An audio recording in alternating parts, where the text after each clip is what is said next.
Every year, the Victoria's Secret fashion show broadcasts to millions of viewers. A flurry of top models, called angels, strut down the runway in sexy lingerie next to famous pop stars belting their best songs.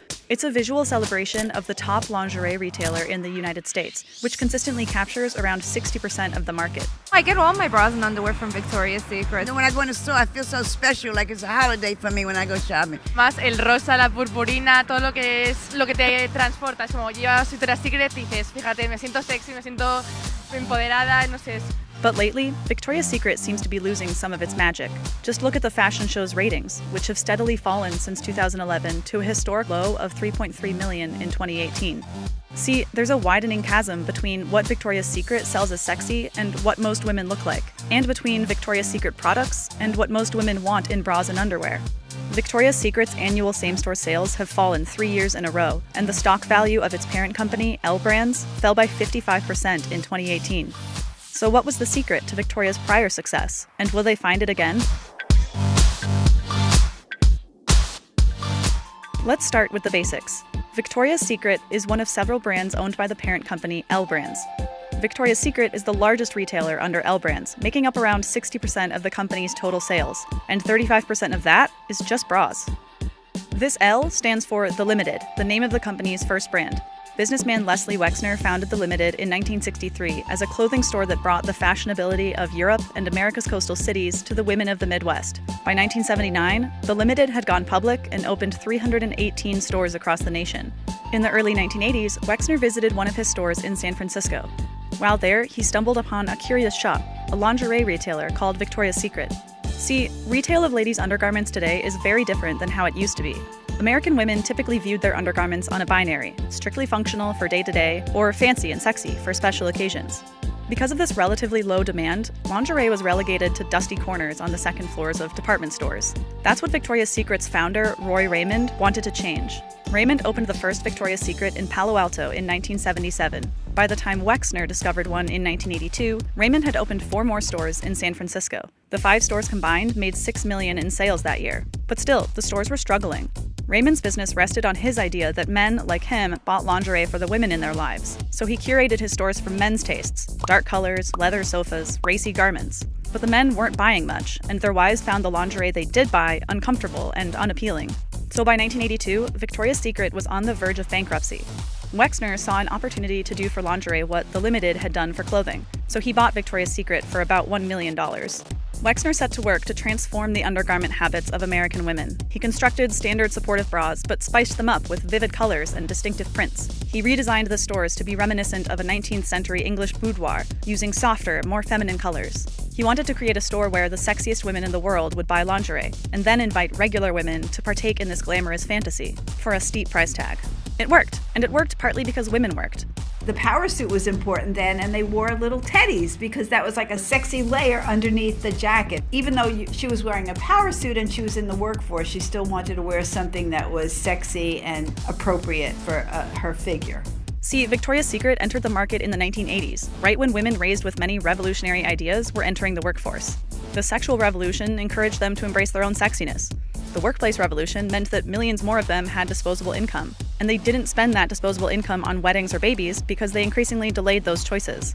So they spent it on bras, at least enough to propel Victoria's Secret to early success. By 1986, the retailer had 100 stores across the country and was stealing market share from department stores. 9 years later, it had 670 stores nationwide and produced $1.9 billion in sales. So you saw the elevation of the brand correspond with the elevation of what was happening culturally in terms of women exercising their own power, their own feminist movement, and their own rights. And Victoria's Secret was able to capitalize on that. But even with all this success, women's shopping habits hadn't significantly changed. Women hadn't yet bought the idea that they should spend more on a fancier bra for daily use. So for the rest of the 90s, Victoria's Secret searched for a bra that could straddle the line between function and beauty. 3 major attempts flopped, either for sacrificing structure for beauty or for just baffling advertising. It wasn't until 1999 that Wexner found a hit, the Body by Victoria line. Following consumer intelligence, Wexner created this bra to be seamless and padded with soft, luxurious fabric. Body by Victoria sold more than 2.5 times the bras of any other line launched by Victoria's Secret in its first 4 weeks. Though the bras sold for more than double the price of the average department store bra, the line was nearly sold out 6 weeks after launching. This was the beginning of Victoria's Secret's path to dominating the intimate apparel industry.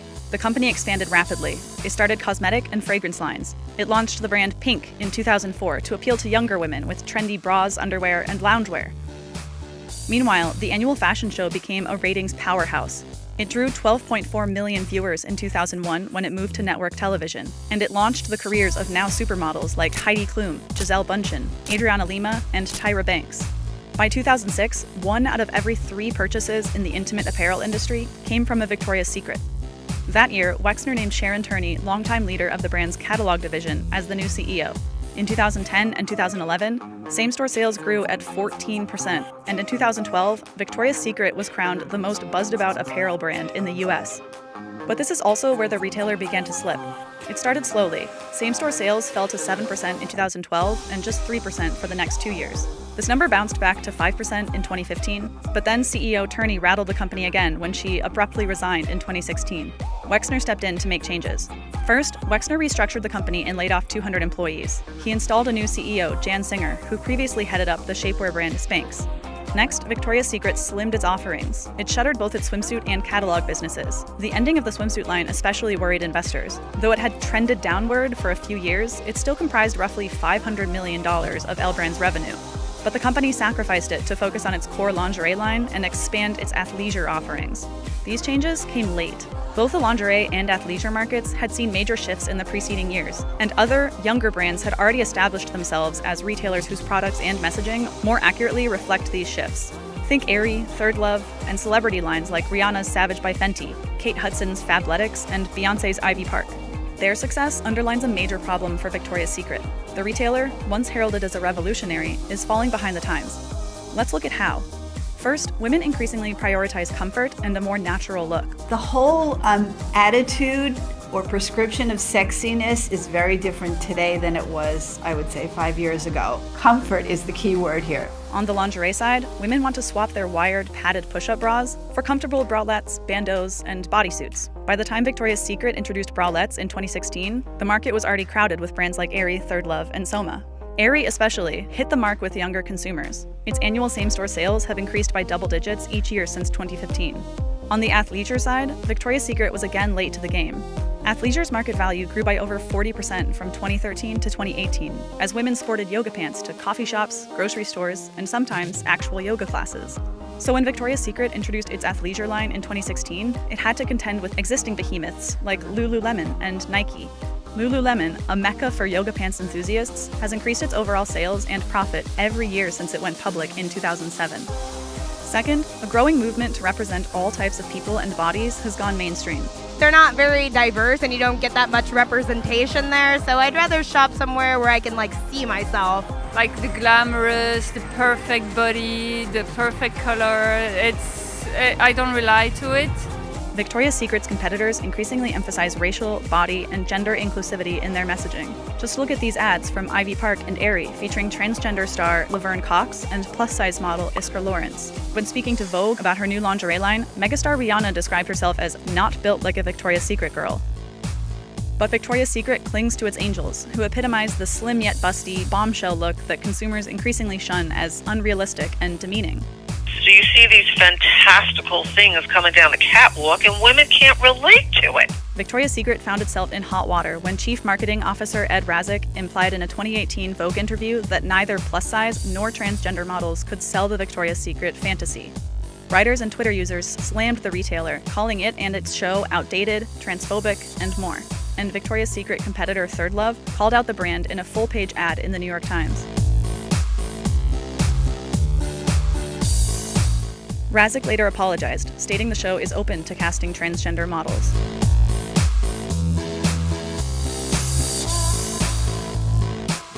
Finally, Victoria's Secret could face a backlash from consumers who increasingly care about company ethics.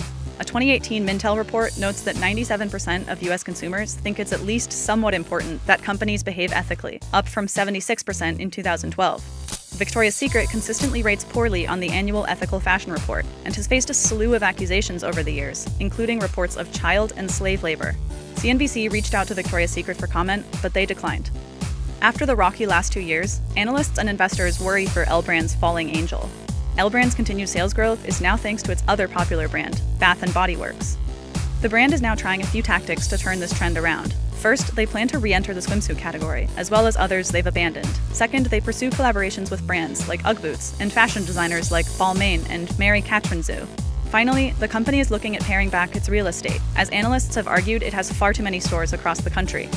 Still, analysts question if these steps will work. Victoria's Secret doesn't seem to be trying to change its products or messaging to keep up with shifting consumer priorities, at least not as fast or successfully as its competition. Their product assortment is lacking in terms of understanding what their target audience wants. You know, as a retailer, you have to be nimble. Victoria's Secret is still trying to appeal to the men of the Mad Men era, and that's over.